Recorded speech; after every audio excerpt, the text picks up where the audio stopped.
где разместились 5 зон на площади 44 квадратных метра. И пришло время показать, где у нас спрятана рабочая поверхность. Где же находится стиральная машинка? Ну а как у нас это все получилось? Пойдем смотреть. In My Room – это маркетплейс красивой мебели. Привет, In My Room! Добро пожаловать в наш необычный проект. Посмотрим. Меня зовут Мадина, я руководитель дизайн-студии Mad About Interior. Сегодня мы покажем наш уникальный проект, где разместились 5 зон на площади 44 квадратных метра. Мы находимся в городе Санкт-Петербург, в ЖК Волковский. Это малоэтажная застройка. И сегодня я покажу, как на площади 44 квадратных метра из однокомнатной квартиры мы смогли сделать функциональное пространство. Наш объект находится на последнем этаже, и это дает возможность в квартиру запустить больше дневного света. Наш объект 44 квадратных метра. Разрабатывали мы его для молодого человека, который занимается сферой IT, поэтому главная задача стояла в том, чтобы создать комфортное рабочее место дома. Помимо рабочей зоны мы сделали классное зонирование. У нас отдельно есть зона спальни, которую мы отделили при помощи стеклянных перегородок. Это дает возможность из маленькой квартиры сделать много разных пространств, но при этом запустить максимум света. У нас небольшая высота потолка, всего 2,6, поэтому мы использовали фишки, чтобы визуально увеличить пространство по высоте. Какие, мы покажем дальше. По желанию заказчика мы использовали серые оттенки и как акцентный цвет выбрали зеленый. Мы использовали натуральные материалы, у нас много шпона в квартире. А еще этот стиль по итогу можно назвать современным. И по итогу он отражает личность самого заказчика. Бюджет у нас заложен был 9 миллионов 300. Реализация заняла у нас год, так как у нас возникли трудности в момент стройки. Основная трудность возникла у нас с дверью Invisible. К сожалению, ее потеряли во время стройки, поэтому это вызвало задержку в ремонте на 2 месяца. Так как все зоны остались на своих местах, нам не потребовалось согласование перепланировки, то есть она законна. У нас получилось 5 зон. Первая – это прихожая, кухня. Мы выделили зону рабочего стола, то есть ее можно назвать такой рабочей зоной. У нас есть спальня и отдельно санузел. Ну а как у нас это все получилось? Пойдем смотреть. Начинаем мы наш рассказ с прихожей. Она у нас 4,8. Здесь разместился большой удобный шкаф. Он тоже не совсем обычный. У нас есть зона, которая отведена для холодильника, то есть это фальш-панель, но он смотрится как единое целое. Из материалов мы использовали шпон, рифленое стекло в металлическом обрамлении. То есть это такой отголосок стиля лофт, но все равно больше к современному стилю мы ушли. Теперь давайте откроем, посмотрим, что же внутри. И теперь по порядку. Первая часть у нас была отведена для хранения сноубордов. Я вижу, здесь стоит сумка. Ну и также мы спрятали щиток, то есть он в углублении шкафа находится, его совсем не видно, то есть он не портит внешний вид квартиры. Дальше у нас секция под верхнюю одежду. Здесь как раз то, что я хочу показать, это металлический профиль в порошковой матовой покраске. И рифленое стекло, мы его использовали для того, чтобы силуэт внутри одежды, которая висит, был размыт, чтобы не было такого четкого понимания, что находится внутри шкафа. Вся мебель в квартире, в том числе и шкаф в прихожей, у нас под потолок. Мы это сделали специально, чтобы, опять же, увеличить высоту потолков визуально. Входная дверь у нас от застройщика, но по желанию заказчика был установлен замок. Это умный замок. Его можно открыть удаленно. И в этой квартире много таких вещей, которые управляются с телефона. Это свет, домофон, то есть такие фишки от системы умного дома. В этой квартире у нас все стены сделаны под покраску. Я любитель матовой краски, поэтому здесь все в ультраматовой покраске. В этой квартире у нас использован кварц-винил. Это был не случайный выбор. У нас все напольное покрытие сделано единым полотном от входа до кухни, зоны, где рабочая часть. Поэтому мы выбрали покрытие, которое будет терпеть все. Во-первых, оно терпит влагу, а для входной зоны это очень важный нюанс, и инженерная доска, конечно, не вытерпит наших погодных условий. Второе – это ножки стула в рабочей зоне. Когда есть ролики, они очень сильно портят напольное покрытие, а кварцвинил, опять же, это такой материал, который стерпит очень многое. Если у вас стоит вопрос и выбор, что взять, кварц-винил или инженерную доску, то стоит придерживаться следующих правил. Если у вас есть маленькие дети, собака, и вы хотите разместить покрытие в мокрой зоне, это кухня или входная зона, то лучше использовать кварц-винил. Но если у вас есть возможность использовать инженерную доску, то это натуральный материал, и лично мое ощущение и выбор – это инженерная доска. Многие сравнивают кварц-винил с линолеумом. По своим составляющим это, конечно, тоже искусственный материал, и в нем есть в составе там пластик. Но визуально сейчас хороший кварц-винил способен сымитировать и натуральную доску. Мы не делали глухого пространства, использовали стеклянную перегородку, и это дало нам возможность запустить дневной естественный свет в такую дальнюю зону, как прихожая. В прихожей мы разместили большое зеркало на входе и небольшую компактную тумбу, куда можно положить ключи и какие-то личные вещи, когда ты заходишь. В прихожей мы использовали трековую систему с магнитными рассеивателями. Такую систему освещения мы выбрали неспроста. У нас есть система умного дома, которая привязана к телефону. И это дает возможность диммировать свет и управлять им удаленно. В прихожей у нас дверь Invisible, она выкрашена как и основной цвет стен, плюс мы использовали скрытые плинтуса, чтобы все встало в один уровень и ничего не мешало, не создавало такой визуальный мусор.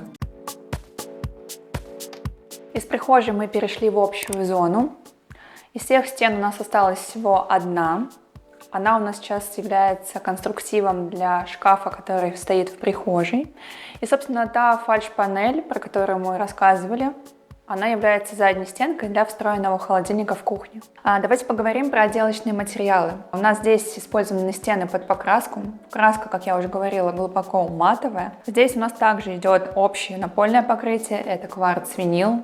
Для кухни, как мокрой зоны, он идеально подходит, с ним ничего не случится, он себя идеально ведет в эксплуатации. Все материалы — это микс, который мы протянули через всю квартиру. У нас здесь столешница из шпона, и повторяются все оттенки серого и зеленого, которые мы использовали для всего пространства. Мы сейчас стоим в кухне, и пришло время показать, где у нас спрятана рабочая поверхность. Мы спрятали ее за большими фасадами. Это европейский механизм. На фасадах мы использовали шпон. Шпон у нас в таком матовом покрытии с немного таким голубым оттенком. Это прячет натуральный цвет дерева. То есть нет такого ярко выраженного оттенка дуба, он немного скрыт за вот этим серым матовым лаком. У нас столешница из массива. Поговорим чуть подробнее про сам механизм, который мы использовали для кухни. Его встраивают сами мебельщики, то есть это является частью мебельного изделия. Сам механизм европейский, это достаточно дорогая деталь, но классная фишка. Он сильно увеличивает бюджет, то есть сейчас в среднем такой механизм идет от 300 тысяч в закупке, но опять же он привязан к курсу евро. Такое решение мы выбрали, так как хотелось скрыть всю зону готовки. Заказчик не часто готовит, но если есть какой-то беспорядок, это супер быстрое решение, чтобы закрыть всю кухню. Она легко за одну секунду, 2 секунды прячет вообще все, что у вас находилось до этого в общем пространстве. Опять же, это такой прием, когда у вас открытая общая площадь, чтобы можно было закрыть кухню, и у вас уже меняется атмосфера, можно сесть за барную стойку или расположиться там с друзьями в зоне рабочей, и кухня не будет уже являться главным элементом, она не будет отвлекать внимание. Для фасадов кухни мы использовали МДФ в эмали. Это супер решение, когда идет речь о мокрых зонах, как кухня или санузел. Мы использовали 2 цвета, это серый и зеленый. Опять же, мы протягиваем все наши решения через весь проект. Для столешницы мы использовали массив. Для фартука мы использовали керамогранит, здесь всего 2 листа. Они с медовыми прожилками, это колоката. Боковые части кухни – это панели из МДФ, тоже под покраску. Они являются как конструктивом, то есть в эти части заезжает сами двери, которые скрывают кухню. Но это создает такой визуально классный портал в темном обрамлении, то есть такая кухня становится монолитным решением, скрытым за фасадами. Для кухни мы выбрали матовую раковину и смеситель. Это классное решение, поскольку не остаются какие-то следы, не видны разводы, пятна, то есть это очень практичное решение. У нас совсем небольшая варочная поверхность на 2 конфорки. Опять же, это по пожеланию заказчика, он не часто готовит, поэтому мы даже не делали вытяжку. Как видите, вытяжки нету, но мы заложили ее на всякий случай, если в будущем заказчик захочет ее добавить. То есть мы скрыли ее в верхних фасадах, и подключиться в дальнейшем будет возможно. За фасадами во фронтальной части у нас много зон хранения, нижние ящики выдвижные. То есть здесь система по хранению приборов. Люблю такие части, потому что здесь можно сделать двойной ящик, открыть, и дальше уже начнется хранение для какой-то посуды, там кастрюль. Верхняя часть у нас для хранения бокалов, каких-то продуктов, чай, но мы оставили 2 открытые секции, добавили туда подсветку. Это такой прием, чтобы, опять же, облегчить общий конструктив, не перегружать и иметь быстрый доступ. Посудомойки в кухне у нас нет, заказчик редко готовит.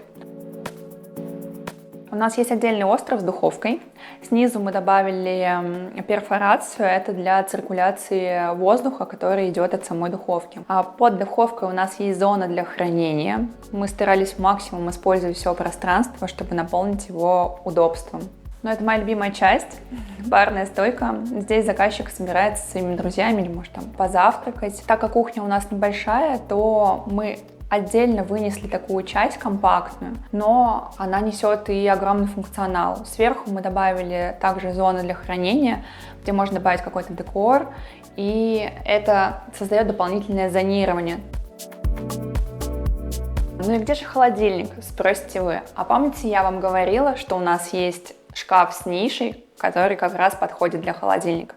Вот он располагается со стороны кухни. То есть здесь у нас отдельно встроенная часть холодильника и нижняя часть морозилки. Это все мы поместили в такую нишу и обязательно добавили сверху и снизу перфорацию для того, чтобы холодильник как бы правильно работал и ничего не перегрелось. Поэтому это обязательно такой технический элемент, который стоит использовать, когда вы делаете встроенную технику. Я уже знаю, что вы спросите, как же будет тут пользоваться и далеко нести продукты до кухни. Нет, все достаточно близко находится, кухня компактная, поэтому холодильник мы спрятали, и он абсолютно недалеко находится от кухни. По эргономике холодильник и ближняя секция, это мойка, они буквально находятся в 1,5 метрах друг от друга. Для кухни мы использовали трековую встроенную систему, это как основное освещение, но также у нас еще есть 2 источника света. Мы сделали подсветку фартука, это 2-й источник, плюс мы добавили подсветку в полке на кухне. Они объединены у нас в единую зону. То есть если вечером хочется приглушить и сделать какую-то интимную обстановку, то в целом можно выключить основное освещение, оставить только подсветку полок и фартука. Над барной стойкой расположилось 2 подвеса. Их можно использовать в вечернее время, и они дают дополнительное зонирование пространству барной стойки. Ну а отдельное внимание стоит уделить стульям. Это полубарные стулья. Они такие стилевые. На самом деле это отголосок как раз к стилю лофт. У них металлические ножки, но сама отделка спинки это тоже натуральное дерево, поэтому оно снова перекликается с нашими отделочными материалами, которые мы использовали в проекте. У In My Room есть свой телеграм-канал, где собраны интересные идеи для интерьеров, скидки и акции от партнеров, а также анонсы выходов новых видео. Ссылка в описании. Я сейчас нахожусь в рабочей зоне. Мы для нее отвели почти 6 квадратных метров. Здесь у нас расположились открытые полки для хранения. Заказчик любит собирать лего, книги. Здесь мы сделали такую зону, где это все можно расставить, и это тоже является частью интерьера. У нас есть такой необычный шкаф. Визуально кажется, что это колонна, зашитая, подходит под цвет стен, но на самом деле это еще одна скрытая зона для того, чтобы здесь можно было хранить инвентарь лыжи, то есть все, что любит заказчик, мы учитывали, для этого создавали зоны для хранения. Это единый материал, фасады выполнены как и у кухни, это МДФ эмали. На задней панели мы использовали фрезеровку, то есть здесь тоже все сделано в эмали и добавлена фрезеровка. В одной части это рейки, а дальше у открытых полок это фреза уже круглая, то есть она такую имитацию дырочек создает. У нас столешница выполнена из массива. В качестве опоры мы использовали плексиглаз. Это очень прикольное решение в том плане, что она не закрывает пространство, а наоборот создает больше открытости. Она прозрачная, выглядит как стекло, но это как бы искусственное стекло, пластик. Здесь у нас есть подсветка, она во всех открытых секциях. Это классное решение в том плане, что это еще один источник света, то есть еще один дополнительный сценарий. И при этом подсвещается и создается такая уютная атмосфера. Опять же, классно это использовать вечером. Ну и когда ты работаешь, всегда приятно, когда у тебя теплый рассеянный свет, как дополнение идет к зоне. Мы чаще всего используем 3000 кельвинов, это нейтральный, ближе к теплому свет. Не люблю работать с холодным освещением, так как, на мой взгляд, уют создается, когда идет теплый свет. Весь конструктив этой зоны появился неспроста. У заказчика есть хобби рисования, поэтому у нас есть такая открытая зона, где можно размещать скетчи. Верхняя часть у нас сделана с закрытыми стеллажами для хранения, но и нижнюю мы тоже не обошли стороной. То есть здесь максимальный функционал. Все ящики открываются, и за каждой секцией есть полки для хранения. У заказчика есть еще одно увлечение, это бас-гитара. До этого здесь стояла бас-колонка, но пока что я ее, к сожалению, не вижу. В рабочей зоне у нас много розеток. Они все черные матовые. Вообще, в принципе, мы используем черную матовую фурнитуру. Она повторяется во всех элементах, которые есть в квартире. Рабочую зону мы не обошли стороной. Здесь мы по максимуму заложили электрику. Рабочую зону мы разместили у окна.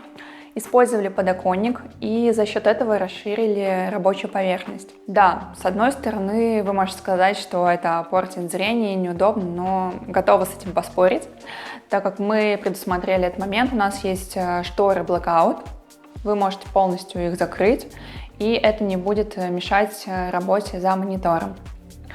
Мы сделали специальную перфорацию внутри стола. Этот прием используют для того, чтобы теплый воздух от батареи мог выходить вверх и служить теплозащитой от прохождения холодного воздуха от окна. У заказчика сейчас 2 монитора. В целом здесь было запроектировано под 3 монитора. Я знаю точно, что иногда один дополняется.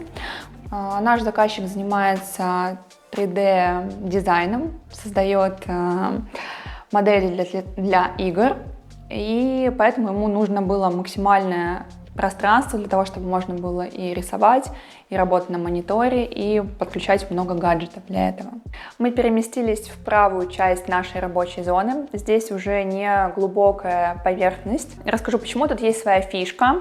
Мы сделали встроенную дополнительную столешницу, так как заказчик увлекается рисованием. Здесь есть откидной стол, который спрятан, в случае чего можно его убрать. Эта часть стены возводилась с нуля. Она неспроста была выбрана такой высоты. Мы хотели полностью зонировать часть кровати, подняли стену выше, чем у нас располагается изголовье у кровати. И сверху запустили весь дневной свет, освободили пространство за счет стеклянных перегородок в черном обрамлении. Для всех перегородок обязательно нужно делать закладные. У нас потолок сделан из гипсокартона под покраску, и внутри сразу же во время возведения потолков мы сделали закладные, так как стекло фиксируется в закладную. Это помогает создать жесткость конструкции. Вернемся к нашей секции, покажу, где у нас находится дополнительный стол для рисования. Тут такая интересная конструкция. У нас есть ножки, которые я не знаю, как открыть. Да. Тут есть такие скрытые кнопочки, которые помогают достать складные ножки. Ножки у нас металлические. Столешница выполнена из эмали, как и все основные фасады. Это помогло нам полностью скрыть этот стол. И при этом сама столешница, она точно так же сочетается со всеми элементами, которые есть в квартире. Стол у нас получился не маленький, здесь у нас 90 на 60, то есть такая полноценная зона, где можно заняться творчеством, при этом не затрагивая основную рабочую зону. Это такой прям отдельный островок для рисования. Подписывайтесь на все площадки, где есть In My Room, там много классных идей для интерьеров. А если вы хотите стать участником следующего рум-тура, то пишите вот на эту почту, присылайте фотографии своих готовых интерьеров, и, может быть, вы будете на моем месте. Вот, наконец, мы попадаем в спальню. Глобально площадь не изменилась. Первоначально от застройщика это было глухое отдельное пространство 12 квадратных метров. Сама площадь не изменилась, то есть мы сделали зонирование при помощи наших перегородок и сохранили объем для помещения. У нас здесь разместилась большая удобная кровать, сделали мы ее под заказ. Ее размер спального места 1800 на 2, то есть это полноценное спальное место для двух взрослых людей. Кровать выполнена из массива. Это материал, который у нас повторяется по цвету, мы его видим во всех помещениях. И наше классное решение с окном — это откосы и сам подоконник. Все выполнено в таком едином обрамлении. Сделано это из массива. И часто возникает вопрос, как это будет вести себя в эксплуатации, там рассохнется, разойдется. Нет, ничего не происходит. Здесь специально для этого был выбран массив. Уже второй сезон стоит подоконник с откосами, ничего с ним не случилось. Поэтому это классное решение. Если вы любите сидеть и хотите посидеть у окна, то вам стоит сделать такой же портал. Касаемо зоны хранения, у нас здесь разместился шкаф. Мы повторили фасады из МДФ эмали, это боковые части. А сами дверцы у нас выполнены в металлическом обрамлении с стеклом, которое рассеивает и не видно, что за ним находится, то есть такое речное остекление. И отдельно у нас повторяется наш шпон, то есть деревянные фасады. Это та глухая часть, где можно хранить верхнюю одежду, зимнюю одежду, постельное белье. То есть мы ее полностью сделали глухой, чтобы было не видно, что находится за фасадами. Дальше мы можем увидеть зону телевизора. Первоначально в проекте мы проектировали так, чтобы здесь было скрытое пространство, где располагается проектор. Такая новая фишка проекторов, которые располагаются на 30 сантиметров от стены, и проекция получается на всю стену. Для этого нужно было запроектировать тумбу таким образом, чтобы расстояние от стены доходило до 30 сантиметров. Но так как мы были ограничены в пространстве, мы придумали такую фишку. То есть у нас есть секция, которая спрятана, она открывается и выдвигается дополнительное подстолье, на которое, собственно, и располагается сам проектор. Сейчас заказчик временно поставил телевизор, наверное, с проектом какие-то возникли сложности, но само решение сохранилось, и в дальнейшем здесь может снова стоять проектор. Окна здесь остались от застройщика, мы только их отрегулировали. Мы не делали какую-то покраску, здесь с ними все было хорошо, мы только сделали обрамление и сам портал вокруг окна. Кровать у нас с подъемным механизмом, то есть снизу есть зона для хранения. Полностью весь корпус он сделан из дерева. И такое невысокое изголовье, оно просто дополняет сам каркас кровати. У нас в квартире 2 окна. В качестве штор мы использовали римские. Мне нравится именно в этом проекте такое решение, потому что оно не занимает много пространства. Можно локально закрыть зону рабочую, либо зону в спальне. Не занимает место закарнизная ниша, как это часто бывает. Поэтому здесь весь стиль подкрепляют эти римские шторы с мелким узором на самой ткани. Это такая брутальная ткань. Подбирали ее специально для этого проекта. По проекту в этой части была закарнизная ниша. По желаниям заказчика было закрыть полностью просмотр от входной зоны в спальню. Но когда мы вышли уже на стройку, было принято решение, что мы хотим оставить больше открытого пространства и не закрывать дневной свет для входной зоны. Для спальни мы выбрали трековую систему. замкнутую, то есть здесь все сделано в форме прямоугольника по освещению. И было две магнитные системы, это рассеянный свет и такие неяркие точки, которые лишь дополняют основное освещение. Свет диммируется, все управляется с телефона, напомню об этом. И второй сценарий освещения – это подвесные светильники. Они у нас только с одной стороны от кровати, с правой, и включается и выключается отдельно со своего выключателя. Мы заменили радиаторы от застройщика, выбор пал на стальные трубчатые радиаторы, и цвет был выбран по RAL специально для этого объекта. Это еще один оттенок серого, который идеально вписывается в общую картину проекта. У In My Room есть подкаст, где обсуждаются разные интересные темы, и каждый может найти что-то интересное для себя. Ссылку вы найдете в описании. Мы добрались до моей любимой зоны в этой квартире – санузел. Первоначально от застройщика здесь было два отдельных помещения, отдельно санузел, отдельно ванна. Мы объединили это в общее пространство и увеличили его за счет этого. У нас здесь есть душевая на поддоне. В зоне душевой у нас сделан теплый пол и такая же теплая стена, то есть тот же механизм использован теплый мат, который используется и для обычных теплых полов. Благодаря этому, не выходя из душевой, вы можете взять теплое сухое полотенце, укутаться и уже только после этого выйти. Здесь использован крупный формат. Мы используем 1200 на 60 для стен. Такой же материал под цвет повторяется для напольного покрытия для поддона. Тот же цвет, та же текстура. Если обратите внимание, то это ратифицированный керамогранит, то есть на нем есть такие прожилки, выпуклости, он не гладкий, он максимально повторяет рисунок и текстуру камня. Для этого санузла мы использовали сложный зеленый цвет, стены здесь выполнены под покраску, керамогранит использовали только для душевой зоны. Это моющаяся краска, она терпит влагу. Мы использовали шпанированную столешницу под раковину. Здесь она не имеет функционала, то есть это только как столешница с интегрированной черной металлической ручкой, на нее можно повесить полотенце. Снизу, как дополнительная секция, уже идет для хранения. Это подвесная тумба, она выполнена в том же оттенке, что и стены. На ней повторяется фрезеровка. Мы ее уже видели ранее, мы использовали ее в спальне и в зоне рабочей. Такая же фрезеровка повторяется и на фасадах в санузле. Санузел небольшой, меня загнали в душевую, поэтому про нее и дальше расскажу. Мы использовали встроенную сантехнику, это встроенная душевая система, она переключает от лейки на тропический верхний душ. Сантехника вся выполнена в черном матовой отделке.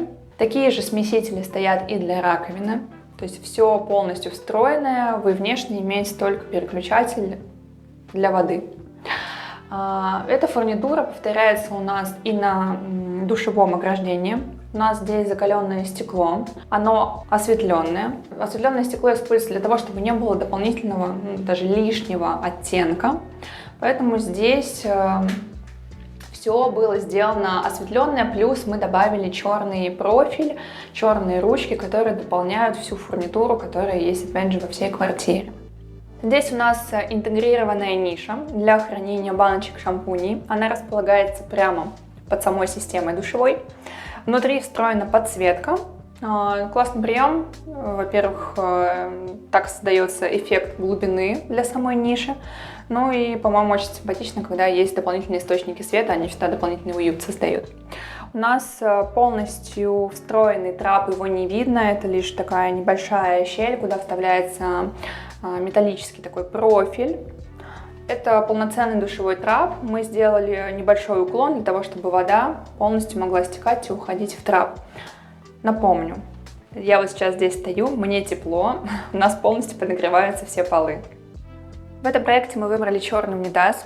Он идет как дополнение. На мой взгляд, это очень практичное решение, потому что на черном ничего не будет видно. Инсталляция полностью зашита в короб. Сверху у нас сделаны дверцы. Они выполнены из МДФ в эмали. И по цвету полностью совпадают с цветом покраски стен. Итак, коллектор. Вот МДФ наш фасад. И за ним скрывается такое все сердце техническое. Здесь у нас стоит система очистки. Это грубая очистка. Дополнительная очистка стоит уже на кухне, как фильтр для питьевой воды. Но рекомендую всем ставить коллектор в своей квартире, поскольку так у вас дольше прослужит вся ваша сантехника, так как у нас вода достаточно жесткая. Да. Аквастоп отдельно. В этой зоне у нас есть гиг-душ. Мы практически в каждом нашем проекте его используем. Слева от меня здесь находится полотенцесушитель. Также все повторяется в черном матовом цвете. Необычная коллекция, вертикальные полотенцесушители, регулируются снизу. Очень современный. Очень немного места занимает. Для одного полотенца это хорошее решение. Я знаю, какой будет вопрос. Где же находится стиральная машинка? Собственно, мы для этого спроектировали шкаф. Внутри у нас встроенная стиральная машинка. Дальше у нас открытая секция для какого-то быстрого хранения. И сверху полноценный шкаф с кучей полок и встроенной корзиной для белья. Все скрывается за эмалированными фасадами, которые, опять же, повторяют цвет основных стен.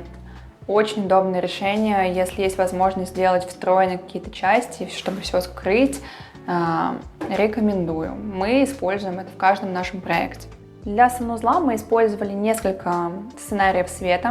Первый и основной – это трековая система, но уже не с рассеивателями, а со спотами.